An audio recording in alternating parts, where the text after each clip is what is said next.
E aí pessoal, como é que vocês estão? Espero que bem. Essa videoaula é uma aula de física do nono ano e acho que vocês conseguiram ver que não tem mais a minha imagem aqui, né? Porque vocês reclamaram que eu era muito feio, estava atrapalhando o estudo de vocês. Mas antes da gente começar, quero lembrar vocês de pegar o livro, né? Juntar material, anotar o que for o que você julgar importante, certo? E lembrar também que eu não vou seguir o conteúdo do livro em si, a gente vai seguir um conteúdo semelhante, mas eu posso acabar deixando algumas informações de fora, incluindo informações pertinentes, então aconselho vocês estarem prontos para isso, certo? E eu sei que vocês já estão cansados de mim, né? Mas vamos para o que interessa. Então vamos lá. Antes da gente começar a falar dos tipos de movimento, a gente precisa entender qual parte da ciência estuda o movimento. Ah, é a física. Ok, mas que parte da física que estuda o movimento? É a cinemática. A cinemática é o ramo da física que se ocupa da descrição dos movimentos dos corpos sem se preocupar com a dinâmica, ou seja, com as causas que esse movimento provoca no seu arredor, nos seus arredores, certo? Por exemplo, se um carro passa em alta velocidade sobre um monte de folhas no chão, né, folhas de árvores no chão, ele vai levantar essas folhas ou afastar as folhas, né? Acredito que vocês consigam imaginar o movimento que as folhas vão fazer. A cinemática ela vai estudar o movimento do carro sem se preocupar com o impacto que o movimento do carro vai ter sobre as folhas, ou seja, a cinemática não se preocupa com a dinâmica entre os corpos, só com o movimento, certo? Lembrando aí que o próprio livro de vocês vai falar um pouco mais sobre outras áreas da física que tem relação com o movimento, só que como esse vídeo é não ilustrativo, né, mas como esse vídeo aqui a gente vai focar mais no movimento em si, a gente vai focar na cinemática, tá? Vamos lá, a gente tem mais considerações a fazer. Para a gente estudar o movimento, a gente precisa considerar as dimensões do corpo desse movimento, certo? Então assim, existem duas dimensões. Existe a que a gente considera o ponto material e o corpo extenso. Eu não entendi, vamos lá. O que é o ponto material?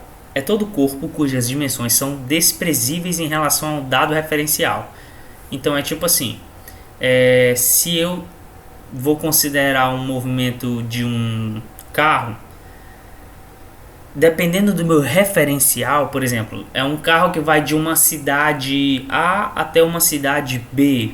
Então não me interessa o tamanho do carro, me interessa o carro em si. Então eu vou considerar o carro como se fosse um ponto. Imagine que eu tivesse um mapa. Aí eu vou, digamos, não que isso seja possível, mas digamos que esse carro fosse viajar da Terra para o Sol.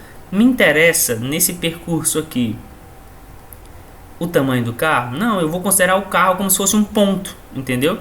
Então a gente estuda movimento de alguns corpos como ponto material. A gente considera ele como se fosse um ponto que fica percorrendo uma distância, que tem uma trajetória, que tem um deslocamento, certo?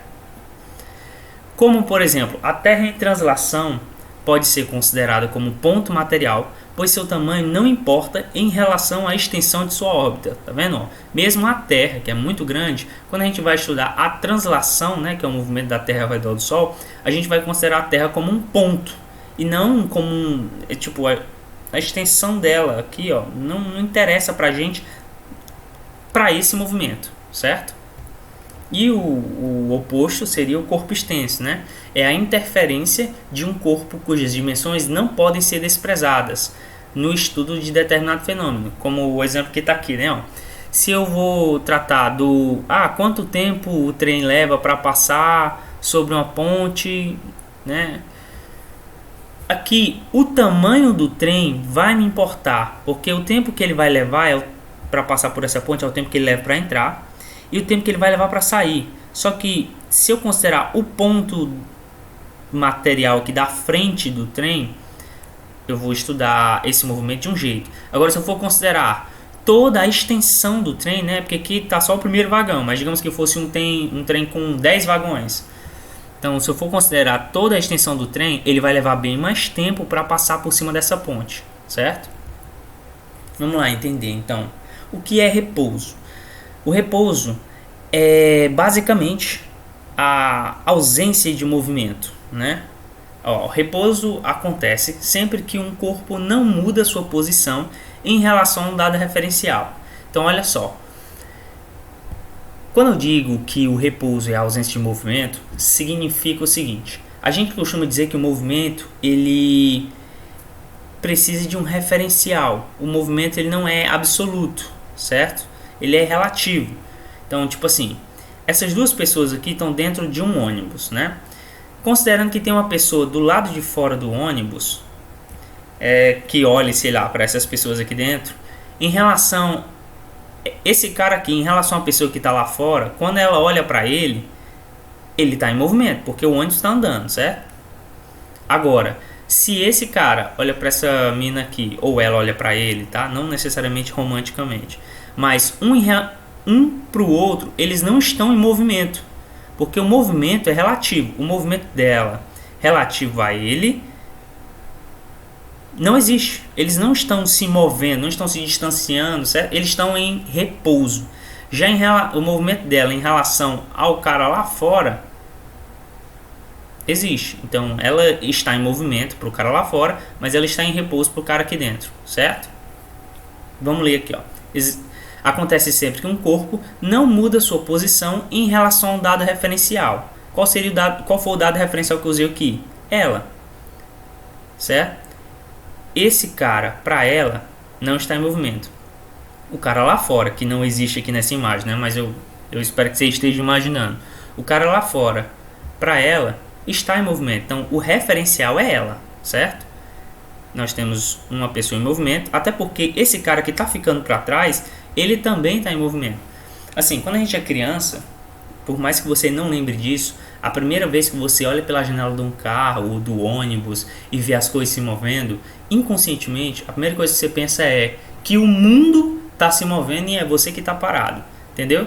Então, é tudo questão de referencial. Aí ele ainda dá um exemplo, né? Uma pessoa, basicamente o exemplo que eu dei, certo? Movimento. Existe quando o corpo analisado muda de posição no decorrer do tempo, em relação a um dado referencial. Então, de novo, o exemplo do ônibus, né? Ó. Eu tenho uma criança aqui fora. A criança está em movimento para as pessoas na parada, mas a criança não está em movimento para as pessoas dentro do ônibus. Mas se eu estou dentro do ônibus e tem pessoas ao meu redor, eu sei que nós estamos em movimento. Você sabe que vocês estão em movimento em relação ao que está fora do ônibus, certo? Mas você, digamos que você seja esse menino ou essa menina, né?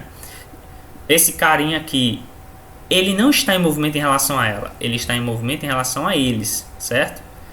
Aí ele ainda vai dizer, né? Exemplo, um ônibus encontra-se em movimento em relação a uma pessoa sentada em um banco de praça ou aguardando atravessar a rua. Basicamente o que eu acabei de dizer.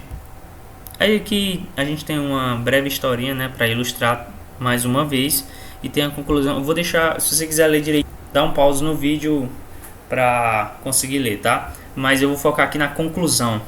Conclusão: movimento e repouso são conceitos relativos e dependem sempre do referencial adotado. Vamos lá, trajetória. O que é trajetória? É o conjunto de posições sucessivas ocupada por um móvel no decorrer do tempo. Não entendi. Vamos para o exemplo, para ver se melhora o seu entendimento. Um avião em velocidade constante abandona uma carga qualquer. Imagine que tem um avião voando e ele solta, sei lá, uma caixa ou uma bomba lá de cima. Essa carga cairá obedecendo a uma trajetória, mas a trajetória apresentada pela carga em queda livre dependerá do observador, que nesse caso o observador vai ser o referencial, certo? Para um observador dentro do avião, a carga abandonada terá uma trajetória retilínea. Já para o observador na Terra, né, tipo assim, do nosso ponto de vista aqui, de quem está olhando o avião lá, voando na perspectiva de lado para a gente, né, já vai ser uma trajetória curvilínea, né, você vê, do ponto A, B e C. Para o cara que está do ponto de vista de baixo do avião, ele vai ver só uma parada caindo, né? Tipo, de cima para baixo. A gente está vendo da esquerda para a direita e desenvolvendo uma curva descendente, né? Descendo, ok? Vou até dar uma dica também que, tipo, as dúvidas que forem surgindo, vocês podem anotar, tá? Porque eu vou procurar tirar as dúvidas de vocês nas aulas ao vivo, tá certo? Aí a gente tem os tipos de trajetória, né? Trajetória retilínea, trajetória circular, elíptica, parabólica e hiperbólica, né? Que já seriam trajetórias curvilíneas, essas últimas. Assim, só recapitulando, trajetória é basicamente o caminho que o corpo faz, certo? Tipo assim, a sua trajetória da sua casa até a padaria mais próxima, quando você vai comprar pão, né? Espero que você esteja indo de máscara, se tiver que ir. A sua trajetória é diferente do seu deslocamento, porque, tipo assim, você pode ir por um caminho e pode ir por outro. Você decide o caminho. Ah, eu quero fazer um trajeto maior, né? Ou quero fazer um trajeto menor, certo? Trajetória vem da posição que você tem, do posicionamento no espaço em relação ao tempo, tá? É um pouquinho complicado, mas veja essa bola sendo chutada aqui. Eu não sei se vai dar para ver direitinho aí no vídeo. Mas uma pessoa que chuta uma bola para cima, a trajetória da bola é subir e depois descer. Digamos que uma pessoa, sei lá, ela só joga e chuta a bola para cima, assim, o cara tá fazendo pezinho, ele chuta a bola para cima e a bola desce de novo pro chão, sem quicar. Digamos que isso fosse possível. A bola sobe, cai no chão sem quicar. Qual a trajetória da bola? Essa daqui, subir e descer. Qual o deslocamento da bola? Nenhum, porque o movimento dela começou aqui e terminou aqui também. Então não houve deslocamento, mas houve trajetória, entendeu? Existe essa diferença entre trajetória e deslocamento. E outro ponto importante no movimento, né, é a posição. Você tem que entender que a posição também depende do referencial, né? Aqui, por exemplo, nessa placa diz quilômetro 143. Quilômetro 143 em relação ao início dessa rodovia, sei lá, dessa via, né? Então, a posição é uma coisa, trajetória é outra e deslocamento é outra. A trajetória a gente pode dizer que é a soma de todas as posições, não matematicamente falando, tá? Mas tipo assim, o meu mouse, eu quero que o cursor do mouse saia desse canto aqui e venha até esse canto aqui. Então, eu posso fazer isso rodando o cursor do mouse, ou eu posso fazer isso direto. Ou eu posso fazer isso subindo aqui, passando por cima da palavra posição e trazendo até aqui, entendeu? Então, existem várias trajetórias. Essas trajetórias todas têm muitas posições, dependendo da precisão do cálculo, infinitas posições. Mas o deslocamento é o mesmo, porque ele sai daqui e vem parar aqui, certo? O deslocamento é a posição inicial e a posição final. Você vai tirar o quanto você se deslocou a partir daí. Trajetória é só o caminho que você escolhe, mas o deslocamento depende das posições, a inicial e a final, certo? E aí vamos definir melhor o deslocamento, né? Deslocamento, como já foi dito, é o ponto onde você começa o movimento e o ponto onde você termina, né? Então a gente tem dois tipos de deslocamento, que é o deslocamento escalar e a distância percorrida. O deslocamento escalar é a diferença entre as posições ocupadas pelo corpo entre o início e o fim do movimento, né, que era o que eu já tinha dito, o deslocamento. Já a distância percorrida é a grandeza que nos informa quanto realmente o corpo percorreu ao fim do movimento, a soma dos valores absolutos dos deslocamentos parciais. Então olha só, na imagem aí a gente tem um ciclista saindo do ponto -4, porque o referencial aqui é o 0, e indo até o ponto 3, certo? Qual foi a distância percorrida por ele? Você vai calcular, pegar o ponto final onde ele parou, certo? E subtrair o ponto inicial. Então vai ficar alguma coisa assim, ó. Como ele parou no ponto 3, certo? E começou no ponto menos 4, vai ficar 3 menos 4. Menos com menos mais, 3 mais 4, 7. Então o ciclista andou 7. O que? Aqui a escala é quilômetros, né? Então ele andou 7 quilômetros. Beleza? E além da distância, né, do deslocamento, outro fator importante para o movimento é o tempo. Porque para esse ciclista percorrer essa distância aqui, ele levou um certo tempo, né? Ele não se teletransportou daqui para cá, certo? Então, tanto o espaço percorrido, né? Tanto o deslocamento dele aqui quanto o tempo são essenciais para o movimento. E a gente tomando por base aquela imagem do ciclista, a gente tem um conceito de movimento retilíneo uniforme, porque ele estava se movimentando em linha reta. E de onde é que vem o uniforme? Vamos lá. Conceito. O que é movimento retilíneo uniforme? Que a gente também chama de MRU, né? Que são as iniciais dessas palavras. MRU é o que? Quando um móvel percorre espaços iguais em tempos iguais, não acontecendo mudanças na direção e sentido do movimento. Aí é o sentido de retilíneo, né? Logo, nesse movimento, a velocidade é constante em qualquer instante ou intervalo de tempo. Daí o uniforme, porque a velocidade não varia, certo? Movimento retilíneo, porque é em linha reta, e uniforme, porque não há variação na velocidade. É claro que a gente sabe que isso é bem improvável de acontecer. Se você pegar uma bicicleta, é muito difícil você conseguir se movimentar uniformemente, numa velocidade só, porque existem buracos, existem subidas e descidas, onde você vai perder velocidade e ganhar velocidade, certo? Então, o MRU, ele é um movimento que a gente estuda assim mais, a gente pode dizer mais fácil, certo? É mais para entender certos conceitos, ele é mais conceitual do que preciso. Acho que essa é a palavra certa. O MRU, ele não é tão preciso, ele é mais para entender a base do movimento, certo? A gente tem aqui um exemplo, né, de MRU. Em qualquer instante ou intervalo de tempo, a velocidade é sempre igual a 100 km. Você tem aqui um carrinho de Fórmula 1 se movendo a 100 km, né? Ó. Em 2 segundos, ele se moveu 10 metros. Em 4 segundos, ele se moveu mais 10 metros. E depois de 8 segundos, ele vai se mover quanto?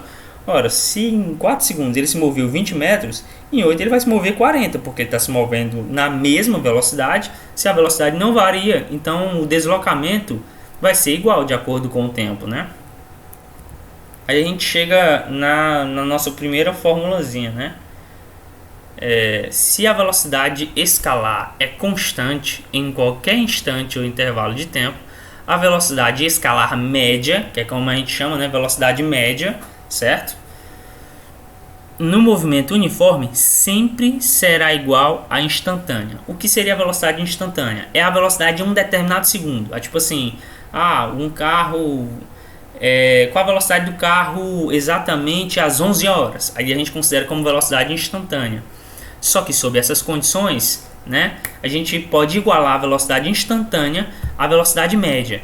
E desculpa aqui, tá, pessoal, mas essa formulazinha aqui está errada. Aqui a velocidade média, o cálculo da velocidade média é o seu deslocamento dividido pelo tempo.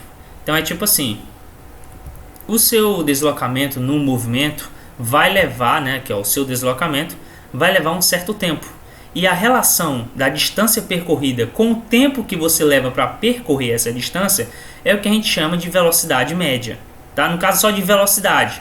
Como esse aqui é menos preciso, né? Esse movimento é menos preciso, no caso esse movimento, o MRU, a gente chama de velocidade média. Tá? Aí aqui a gente tem as interrelações desses...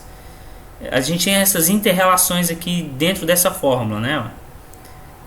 O ΔS, que é o deslocamento, como eu tinha dito, vai ser a posição final menos a posição inicial, que a gente chama de espaço final e espaço inicial. Do mesmo jeito, a variação do tempo vai ser o tempo final menos o tempo inicial. Esse triângulozinho aqui é o delta, tá? Ele é uma letra que a gente usa para simbolizar variação. E aqui a gente tem um gráficozinho com umas informações até interessantes, por exemplo, de fenômenos e objetos e a velocidade média, como por exemplo a luz, né? A luz ela se movimenta a 300 mil quilômetros por segundo. Isso é absurdo, certo? A velocidade da luz é a velocidade mais rápida que o ser humano conhece, apesar de não conseguir alcançar a velocidade da luz, tá? Pra gente isso ainda é impossível. 300 mil quilômetros por segundo. Em um segundo, a luz percorre 300 mil quilômetros. Aí você pensa o seguinte: acho que vocês já ouviram falar em anos-luz, né? É um planeta a 85 anos-luz da Terra. Isso significa o quê? Significa que a luz ela levaria 85 anos para chegar nesse planeta. Se a gente jogasse luz daqui até aquele planeta, ela levaria 85 anos. Então, ó, percorrendo 300 mil quilômetros em um segundo, imagina quanto a luz percorre, quantos milhões de quilômetros a luz percorre em um ano, certo?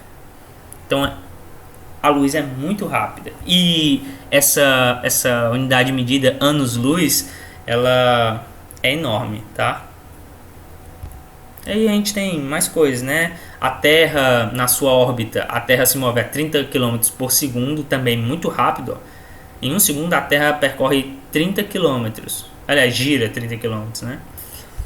Um avião supersônico, 700 metros por segundo, ó. Você vê que já diminuiu, ó. Em vez de 30 km, agora são só 700 metros por segundo. Só não, né? Ainda é muito rápido. Uma tartaruga, por exemplo, é 0,02 metros por segundo. O homem caminhando, não é uma pessoa caminhando devagar, tá, pessoal? Não é caminhando rapidinho, que nem uma pessoa atrasada para chegar na parada, não. Um homem caminhando, ele caminha em média 1,5 metro por segundo. E aí, só recapitulando, né? MRU, movimento retilíneo uniforme. A formulazinha aqui, né? Ó, a relação do deslocamento com o tempo que você leva para se deslocar é o que gera a velocidade, né? Ó, tudo aqui explicadinho. Aí a gente tem os tipos de movimento. Quais são? A gente tem o movimento progressivo, tá? Que é quando o corpo está se afastando do referencial, né? Que é a origem do movimento. E a gente tem o movimento retrógrado, que é quando o corpo está se aproximando do referencial, da origem do movimento. É aquela história, se eu chutar uma bola para cima e ela cair de volta nos meus pés, vamos dizer assim, basicamente ela teve um movimento progressivo e depois um movimento retrógrado, certo? Aqui a gente tem uma perspectiva diferente, né, dos tipos de movimento. Você vê o carinha aqui no sentido contrário, né, ó, movimento retrógrado, e aqui o movimento progressivo, certo?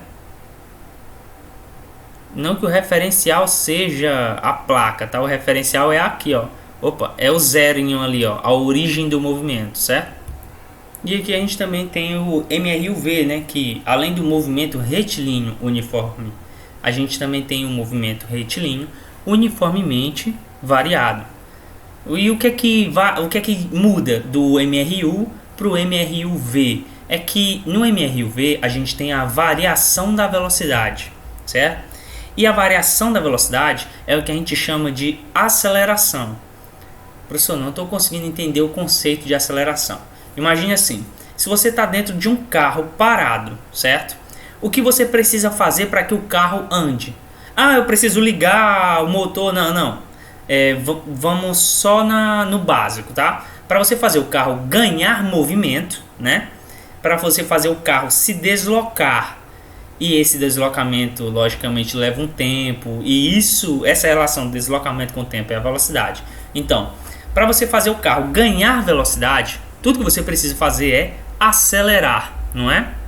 Pisar no acelerador. É claro que a gente sabe que tecnicamente não é, mas a gente não está falando tecnicamente.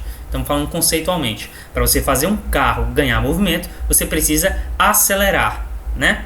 Então, a aceleração, ela é a variação da velocidade, porque a sua velocidade era zero no início do movimento e depois deixa de ser zero, tá? Digamos que você vai até 30 km por hora.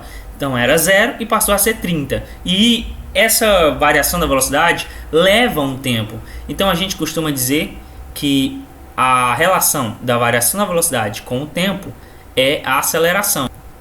Que é essa formulazinha aqui, né? Ó, a gente tem a aceleração, é a variação da velocidade. E essa variação da velocidade leva um certo tempo, né? Tipo assim, quando você varia a velocidade e isso leva um tempo, você tem a aceleração, tá? Isso daqui nada mais é do que a mesma formulazinha lá da... Essa formulazinha, pessoal, de velocidade final menos velocidade inicial, tempo final menos tempo inicial, é a fórmula de delta, tá? Isso é só explicando o que é variação. O tempo está variando e a velocidade está variando, certo? Então vamos para os conceitos. Movimento cuja velocidade varia uniformemente no decorrer do tempo. Isso é, varia de quantidades iguais em intervalos de tempos iguais, tá? Movimento uniformemente variado. Então não é só a velocidade variando, tá? Mas ela varia uniformemente. Então se a velocidade aumenta em 2 unidades em 1 segundo, ela vai aumentando de 2 em 2 por segundo, tá? Por isso, uniformemente variado. O restante vocês leem aí, tá? Essa parte do MRU, do MRUV, desculpa, ela vai ser mais por cima, porque senão vai ficar enorme o vídeo e aí, né? Enfim, mas isso aqui vai ser explicado melhor nas aulas ao vivo, tá bom? A gente também tem os tipos de movimento aqui, né? Da aceleração, acelerado e progressivo, acelerado e retrógrado, né? Voltando, retardado e retrógrado. Vamos lá. Qual a diferença do movimento acelerado e movimento retardado? O movimento acelerado é onde você vai ganhando velocidade, aumentando a velocidade. Movimento retardado é quando você vai diminuindo a velocidade, tá? Cuidado com as brincadeiras com essa palavra aqui. Então é isso, pessoal. Eu sei que foi bem cansativo, né? Provavelmente o vídeo ficou enorme, mas acredito que deu pra gente ver tudo bem direitinho. Se tiverem dúvidas, a gente vai ter as aulas ao vivo, tá bom? As atividades e as demais informações eu passo para vocês depois. E espero que tenha ficado tudo bem claro. Lembrando de novo que esse vídeo não necessariamente é só para o 9º ano, para o 8º ano também, porque vocês também veem isso daqui, tá? Inclusive é o mesmo assunto, é a mesma aula, tá certo? Tanto para o 9º quanto para o 8º, porque é mais conceitual. A gente vai se aprofundar nas aulas ao vivo e aí vai ter a diferenciação de conteúdo, tá certo? Mas desculpa aí por ter... Caso você não tenha entendido alguma coisa, mas eu vou me esforçar ao máximo para tentar tirar dúvidas de vocês depois, tá certo? Obrigadão aí, espero ter ajudado. Valeu, até a próxima.